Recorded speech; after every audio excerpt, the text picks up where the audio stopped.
Une propulsion façon hélicoptère, une aile pour structure centrale et 2 grosses roues, le tout dans un engin de 400 grammes. Le drone développé par l'ISAE est un concentré de technologie. Propulsion aérodynamique, pilote automatique.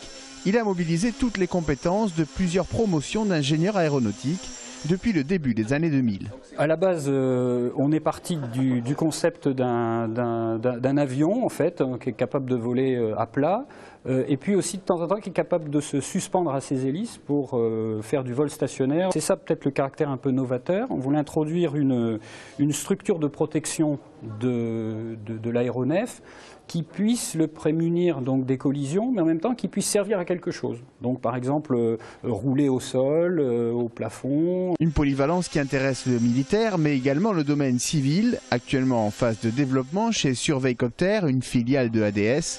Son utilisation pourrait révolutionner les interventions en milieu critique. Un exemple, c'est pour les pompiers, c'était la recherche de personnes dans un bâtiment en feu. Même si on ne voit rien parce qu'il y a trop de fumée et autres, il pourra rouler par terre, rouler le long des murs, il pourra s'orienter et faire par exemple la recherche de victimes. Après, il y a l'autre exemple qui est l'exemple pour les services de sécurité, c'est rentrer dans un bâtiment pour aller rechercher s'il y a des ennemis. GIGN et RAID sont très intéressés par le produit. Sa première version commerciale pourrait voir le jour d'ici 6 mois.